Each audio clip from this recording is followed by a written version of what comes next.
Taoiseach, 8 years ago, Ireland voted to repeal the 8th Amendment, to take abortion access out of the Constitution and into the hands of the legislators in this House. It was the culmination of decades of campaigning by committed activists all across the country. Many people across this House, including yourself, were part of that referendum campaign.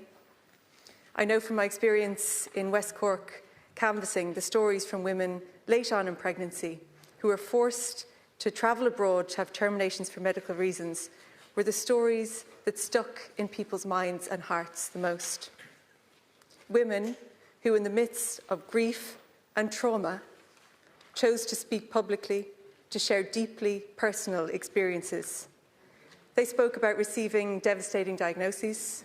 They spoke about being told they could not receive care in their country. They spoke about the loneliness of travelling, leaving behind their families, their support networks, their homes at one of the most painful moments in their life. And they spoke about stigma and shame where there should have been compassion and care. They told their stories for a simple reason, so that what happened to them would not happen again.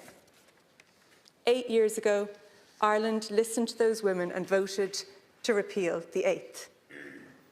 3 years ago, the Maria O'Shea report was published, a report which was baked into the initial legislation and commissioned by your government. This report found that the law is not working as it should. It recommended clear, practical changes, removing the mandatory 3-day waiting period, ending the criminalisation of doctors, and providing clarity so that women facing fatal fetal diagnoses can access care here at home. But since then, little has changed. Every year, approximately 240 women are still forced to travel to the UK to access abortion care. Many of those women are travelling because they've received a devastating diagnosis, often after their 20-week scan. Like Denise Whitmore, whose story I raised with you a few weeks ago. Taoiseach, we can't ask women to share their stories over and over again and not take action. We cannot stand over a system that continues to send women abroad at their most vulnerable moment. Taoiseach will respond. 8 years ago, the public voted for compassionate approach to abortion care.